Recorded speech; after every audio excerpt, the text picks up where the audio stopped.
आज हम उत्पन्ना एकादशी की कथा का श्रवण करेंगे। उत्पन्ना एकादशी की कथा इस प्रकार है। एक बार युधिष्ठिर ने भगवान श्री कृष्ण से पूछा, भगवान, पुण्यमयी एकादशी तिथि कैसे उत्पन्न हुई? इस संसार में वह क्यों पवित्र मानी गई है तथा देवताओं को वो कैसे प्रिय है? श्री भगवान बोले, कुंती नंदन, प्राचीन समय की बात है। सतयुग में मूर नामक दानव रहता था। वह बड़ा ही अद्भुत, अत्यंत रौद्र तथा संपूर्ण देवताओं के लिए बहुत ही भयंकर था। उस काल रूपधारी दुरात्मा महासुर ने इंद्र को भी जीत लिया था। संपूर्ण देवता उससे परास्त होकर स्वर्ग से निकाले जा चुके थे और शंकित तथा भयभीत होकर पृथ्वी पर विचरा करते थे। एक दिन सब देवता महादेव जी के पास गए। वहां इंद्र ने भगवान शिव के आगे सारा हाल कह सुनाया। इंद्र बोले, महेश्वर, ये देवता स्वर्गलोक से निकाले जाने के बाद पृथ्वी पर विचर रहे हैं। मनुष्यों के बीच रहना इन्हें शोभा नहीं देता। देव, कोई उपाय बताइए, देवता किसका सहारा लें? महादेव जी ने कहा, देवराज, जहाँ सबको शरण देने वाले, सबकी रक्षा में तत्पर रहने वाले जगत के स्वामी भगवान गरुड़ ध्वज विराजमान हो, वहां जाओ, वे तुम लोगों की रक्षा करेंगे। भगवान श्री कृष्ण कहते हैं, युधिष्ठिर, महादेव जी की यह बात सुनकर परम बुद्धिमान देवराज इंद्र संपूर्ण देवताओं के साथ क्षीर सागर में गए, जहां भगवान गदाधर सो रहे थे। इंद्र ने हाथ जोड़कर उनकी स्तुति की।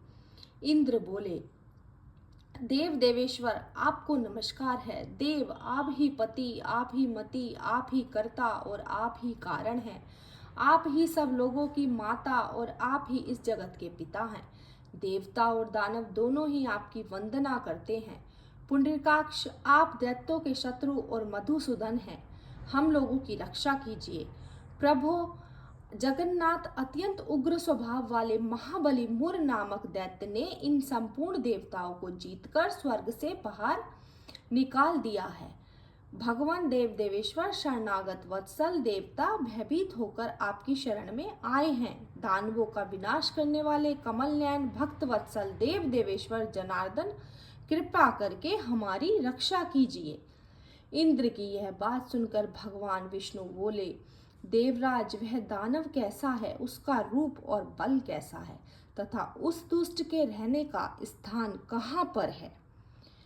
इंद्र बोले, देवेश्वर, पूर्व काल में ब्रह्मा जी के वंश में तालजंग नामक एक महान असुर उत्पन्न हुआ था, जो अत्यंत भयंकर था। उसका पुत्र मुर दानव के नाम से विख्यात है। वह भी अत्यंत उत्कट, महापराक्रमी और देवताओं के लिए भयंकर है। चंद्रावती नाम से प्रसिद्ध एक नगरी है, उसी में स्थान बनाकर वह निवास करता है। उस दैत्य ने समस्त देवताओं को परास्त करके उन्हें स्वर्ग से निकाल दिया है। उसने एक दूसरे ही इंद्र को स्वर्ग के सिंहासन पर बैठाया है। अग्नि, चंद्रमा, सूर्य, वायु तथा वरुण भी उसने दूसरे ही बनाए हैं। जनार्दन उसने एक दूसरे ही इंद्र के स्वर्ग पर सिंहासन पर बिठाया है। अग्नि, चंद्रमा, सूर्य, वायु तथा वरुण भी उसने दूसरे ही बनाए हैं। जनार्दन, मैं सच्ची बात बता रहा हूँ, उसने सब कोई दूसरे ही कर लिए हैं। देवताओं को तो उसने उनके प्रत्येक स्थान से वंचित कर दिया है।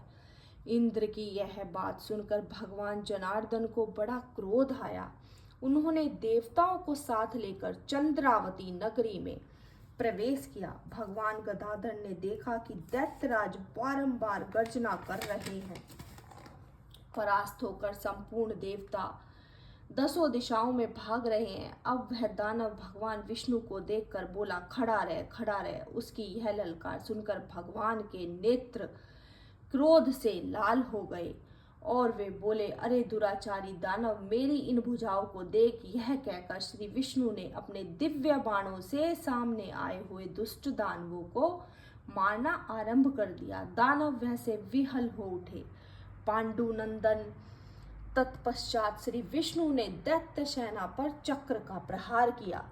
उससे छिन्न भिन्न होकर सैकड़ों योद्धा मौत के मुख में चले गए। इसके बाद भगवान मधुसूदन बद्रिकाश्रम को चले गए, जहाँ सिंहावती नाम की गुफा थी। जो 12 योजन लंबी थी। पांडु नंदन उस गुफा में एक ही दरवाजा था। भगवान विष्णु उसी में सो गए।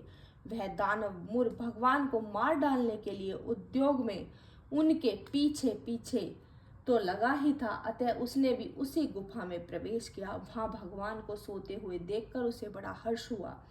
उसने सोचा कि यह दानवों को भय देने वाला देवता है, अतः निसंदेह मैं इसे मार दूंगा। युधिष्ठिर दानव के इस प्रकार विचार करते ही भगवान विष्णु के शरीर से एक कन्या प्रकट हुई, जो बड़ी ही रूपमती, सौभाग्यशालिनी और दिव्य अस्त्र शस्त्रों से सुसज्जित थी।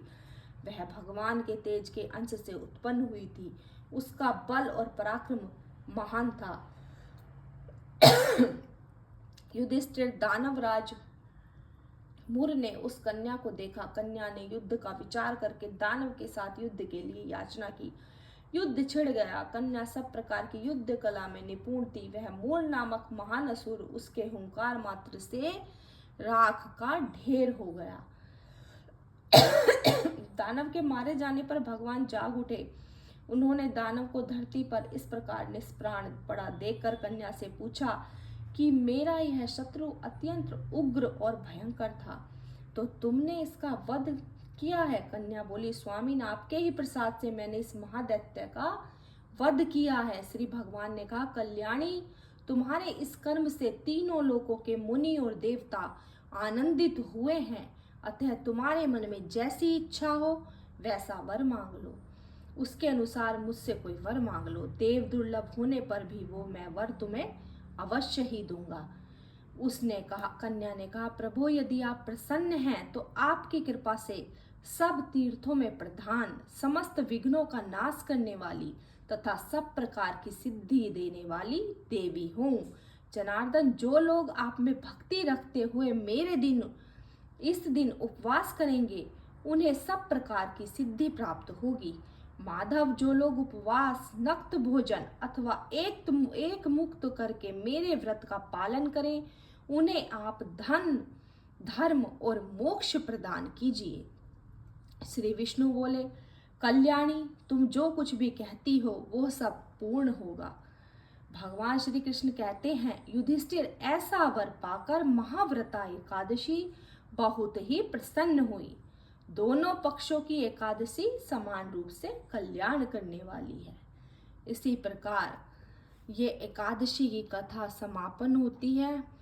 विष्णु भगवान की जय, लक्ष्मी माता की जय, एकादशी माता की जय। हर हर महादेव, घर घर महादेव।